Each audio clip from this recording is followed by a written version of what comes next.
Assalamualaikum warahmatullahi wabarakatuh. Semangat pagi, sahabat muda akuntansi. Kembali berjumpa dengan saya, masih di materi standard costing untuk factory overhead. Gimana? Makin semangat ya? Setelah mendengarkan penjelasan saya di video yang pertama mengenai pengantar umum untuk factory overhead variance, di samping sudah memasuki metode dua variance. Nah, di video kali ini saya akan menambahkan beberapa materi tentang metode 3 varians, metode 4 varian, dan 3 varians alternatif. Ya, apa saja itu? Kita lihat. Nah, maaf, kita geser dikit.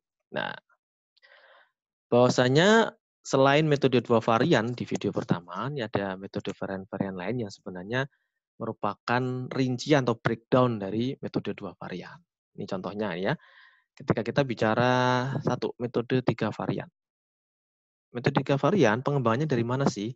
Oh, ternyata dia memecah overhead controllable variance. Tadi kan overhead controllable variance kan varian yang berasal dari apa? Dari price variance, ke dalam dua kelompok ini, yaitu spending variance dan variable efficiency variance. Ini. Sementara untuk overhead volume variannya tidak di breakdown, sama dengan two variant method.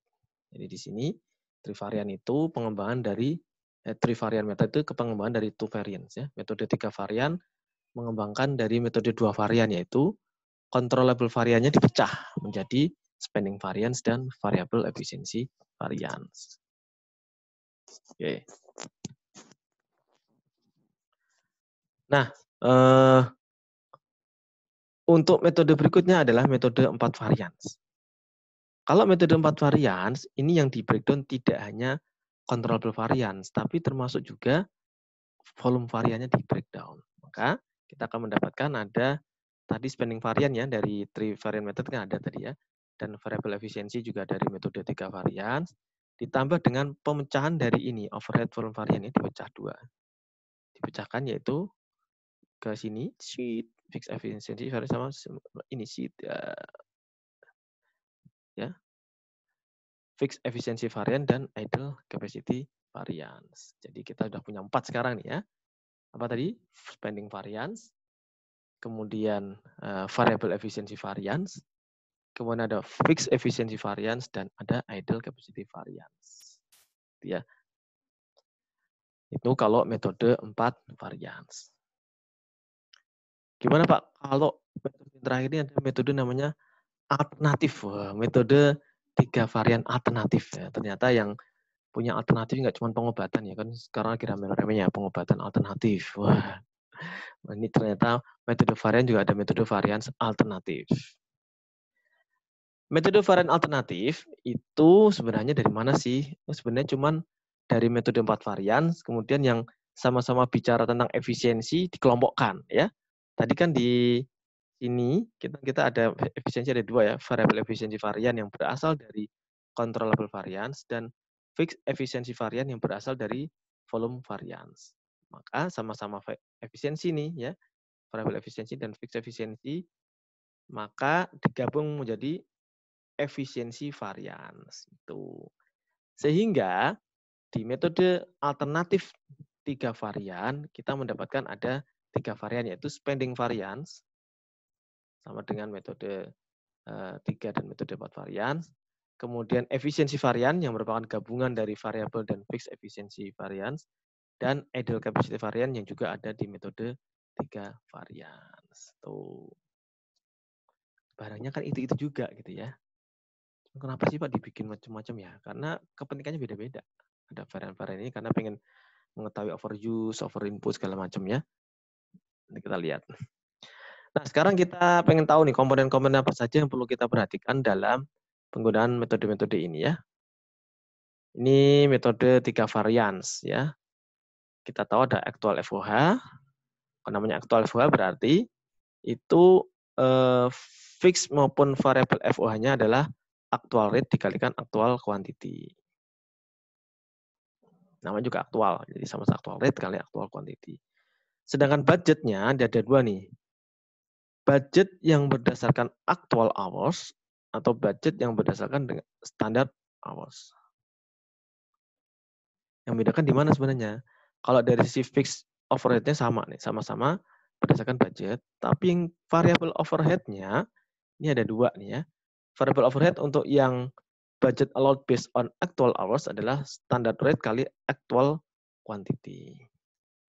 Sedangkan kalau budget yang berdasarkan standard hours, maka variable FOH-nya adalah standard rate kali allowable quantity. Quantity yang diperkenankan. Jadi beda ya, kalau ini kali aktualnya, kalau ini kali yang kuantitas yang diperkenankan. Jadi nanti kan akan muncul ada varian di sini kan ya.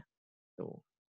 Kemudian yang ketiga, kita tahu komponen FOH yang dibebankan ke WIP at standar, berarti standard rate kali allowed, ini allowed atau allocated ya, allocated quantity-nya. Ini juga sama untuk variabel standard rate kali allocated quantity-nya. Ini untuk FOH yang dikapitalisasi menjadi bagian dari WIP. Dari sini, nanti kita gambarkan sekarang teman-teman ya. Nah, ini kan teman-teman suka gambar-gambar gini kan. Lebih mudah untuk divisualisasi gitu ya, kebayangannya. Daripada teman-teman ngapalin rumus terus, kan mending ingetin gambar-gambar ini ya. Kita bicara dulu varian analysis ya. Metode 3 varian. Kita tahu ada aktual FOH, kita tahu tadi ada budget allowed berdasarkan actual hours ya. Kemudian tahu budget allowed-nya berdasarkan standarnya dan hours-nya, dan FOH yang dibebankan ke WIP. Dari 4 ini kan kalau seperti biasa, kalau aktual FOH dibandingkan dengan FOH yang dibebankan ke WIP menjadi total variable variance ya. Total overhead varian, mohon maaf, dibagi menjadi 3 sekarang karena metode 3 varian, yaitu spending variance, variable efficiency variance, dan overhead variance. Jadi membreakdown controllable variance ya ke dalam spending variance dan variable efficiency variance. Jadi kalau kita ingin tahu yang namanya spending variance, itu berarti membandingkan antara aktual FOH dengan FOH yang dianggarkan yang sesuai dengan aktual hours-nya, jadi flexible budget-nya di sini. Ini yang kita sebut dengan spending variance. Kenapa spending variance di sini? Ingat kalau di kalau di material varian ini namanya price varian, karena yang berbeda adalah tarifnya kan, ini actual rate-nya, ini standard rate-nya. Kalau kuantitinya kan sama-sama aktual. Jadi ini sebenarnya price varian. Price varian untuk FOH ya ini sebenarnya spending variance. Ya. Jadi spending varian itu yang beda hanyalah standard rate dan actual rate-nya. Actual quantity-nya sama. Kemudian komponen varian kedua dari breakdown-nya untuk yang controllable varian tadi adalah variable efficiency variance. Ya, ini membandingkan antara ini ya, budget yang berdasarkan actual hours dengan budget yang berdasarkan standard hours gitu ya.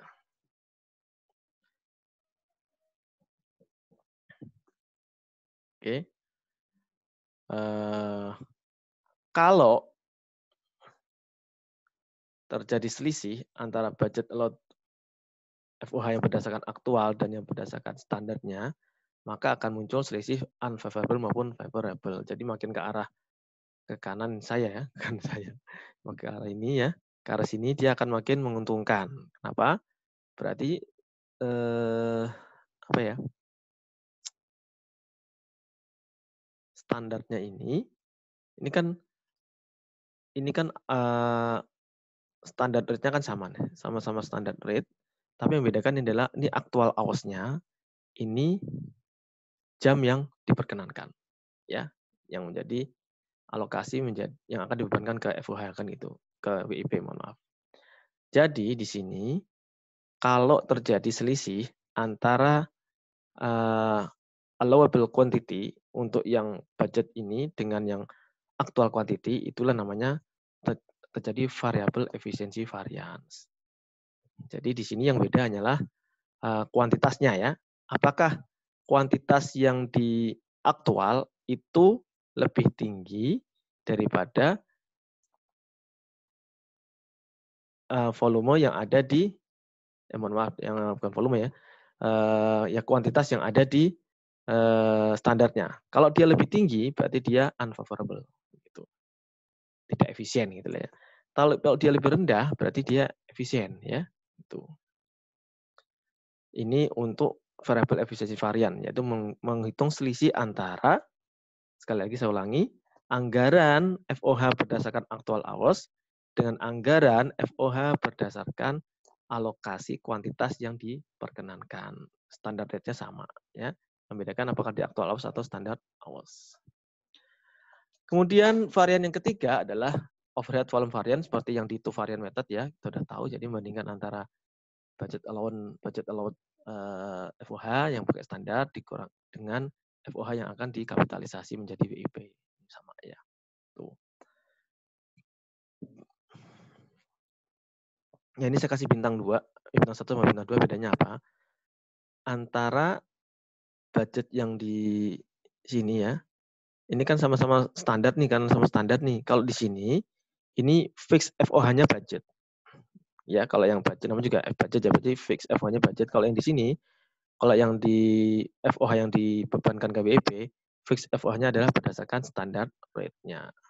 Itu yang bedain ya. Jadi ini kan kelihatannya sama nih. Ini alki SR kali SR, alki kali SR kok sama Pak, beda. Jadi di sini FOH fix-nya atau fix FOH-nya berdasarkan data dari fix FOH yang budget. Sedangkan di sini fix FOH-nya adalah berdasarkan standar rate. Jadi ada fix kuantitasnya berapa dikalikan dengan rate-nya gitu loh. Kalau ini kan sudah given gelondongan, kalau ini ada perkalian antara fix FOH rate ya dengan allocated quantity-nya. Ya, yang bedain antara bintang 1 sama bintang 2. Ini metode 3 varian. Jelas sampai sini? Wah, masih bingung Pak, dicatat dulu ya. Nanti yang bingung apa, nanti kita diskusikan di WAG ya. Baik, berikutnya adalah metode 4 varian. Nah, makin seru metode 4 varian ya. Kalau metode 4 varian sebenarnya ini nanti mecah lagi ya.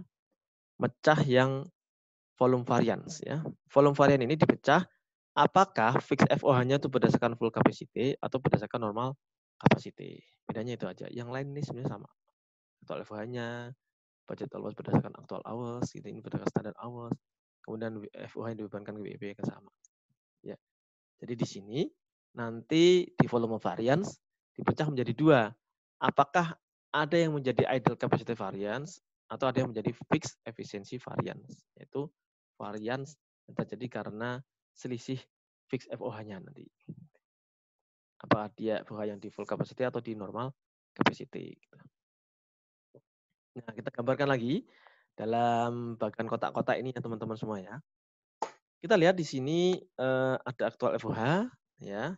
Tadi kan di metode 3 varian ada ini, kemudian ada ini. Ya, ini kan dipecah ya. Kalau tadi di metode 3 varian kan jadi satu nih. Sekarang dipecah apakah dia full capacity atau ini normal capacity. Yang ini juga sudah ada. Ya. Ini sekali lagi ini controllable varian, ini namanya volume variance. Nah, teman-teman mungkin masih bertanya-tanya nih, Pak, bedanya full capacity sama normal capacity apa sih? Di full capacity ini kalau saya bilang seperti apa ya? Seperti kapasitas terpasang sebuah mesin tapi yang secara teoritis. Artinya mesin ini kalau dipakai terus nih teorinya, kalau mesin ini nggak istirahat, secara teori mesin ini akan bisa mendukung untuk menghasilkan output sekian ribu unit. Itu full capacity. Tapi kalau normal capacity adalah dia sudah mempertimbangkan waktu istirahatnya mesin. Kan mesin nggak mungkin kan bunyi apa namanya berjalan terus, dia kan panas juga, perlu istirahat. Nah, normal capacity ya. Normal istirahatnya seberapa? Nah, itu berapa unit yang dihasilkan? Nah, itulah namanya FOH yang berdasarkan normal capacity. Jadi kalau berdasarkan normal capacity ternyata output-nya atau FOH-nya lebih besar, berarti dia malah menguntungkan. Ya. Ya. Tapi kalau dia lebih kecil berarti dia tidak bisa memanfaatkan hal yang mendekati full capacity kan gitu. Ya. Ini membedakan antara full capacity dan normal capacity. Kalau ini secara teori kalau dia nggak ada istirahat, kalau ini berdasarkan waktu yang istirahat yang ideal berapa. Normal capacity ya. Nah, tadi yang spending varian sudah kita bahas, nggak perlu kita bahas lagi. Variable efisiensi varian juga sudah kita bahas. Ya, kemudian yang kita bahas yang ini, yang dua ini baru ya. Ideal capacity variance berarti selisih antara budget allowed FOH-nya berdasarkan standard hours untuk full capacity dengan budget allowed based on standard hours berdasarkan normal capacity. Ini namanya ideal capacity. Makin tinggi ya selisihnya ini ya, misalkan ini full capacity-nya ini 4.000, ini dia baru bisa memanfaatkan 3.000 jam mesinnya. Berarti kan ada selisih 1.000 nih. 1.000 ini kita sebut idle capacity gitu. Sementara kalau efisiensi fix FOH variance itu berarti yang berdasarkan normal capacity tadi dikaitkan dengan FOH yang dibebankan untuk WIP. Ini efisiensi fix FOH variance. Nah, nanti kan ini sama-sama efisiensi nih, ini juga efisiensi. Digabung jadi satu menjadi efisiensi varian. Itu yang ada di metode 3 varian alternatif. Oke, jelas sampai sini ya teman-teman. Yang masih bingung dicatat dulu, nanti kita diskusikan di WA aku. Nah, seperti yang saya janjikan tadi, akhirnya kita tiba ke partai puncak, yaitu varians 3. Ya, 3 varians untuk alternatif. Ya. Metode 3 varian alternatif. Kenapa disebut alternatif? Karena menggabungkan antara variabel efisiensi varian dengan efisiensi fix varians. Menjadi sebuah nomenklatur sendiri yaitu efisiensi varian. Spending varian dan selisih antara actual rate di sini dengan standar rate yang di sini kan. Kemudian tadi variable efisiensi rate berdasarkan apa bedanya? Standard hours dengan actual hours-nya gitu ya. Sementara kalau efisiensi varians berarti kita bandingkan antara apa? Budget yang berdasarkan actual hours dibandingkan dengan FOH yang dibebankan ke WIP berdasarkan standar. Ini namanya efisiensi varians, ya. Ini kalau yang paling tinggi makin ke sana makin menguntungkan, ya. Kalau ini ke sana nih makin yang tinggi sini istilahnya ya, maka akan menguntungkan. Tapi kalau yang tinggi ada sebelah kiri, maka akan merugikan, unfavorable. Oke, gitu ya teman-teman. Jadi kita sekarang sudah mengenal ada metode 2 varian, metode 3 varian, metode 4 varian, metode 3 varian alternatif untuk factory overhead. Dari sini sebenarnya tujuannya apa sih Pak? Gitu ya.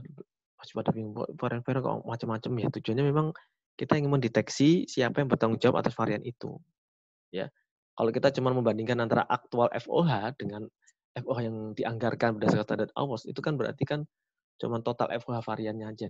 Kita nggak tahu nih FOH yang varian itu terjadinya karena apa, di manajer yang mana, di bagian yang mana. Kita nggak tahu kalau kita tidak merinci varian-varian ini ke dalam segmen-segmen tadi ya.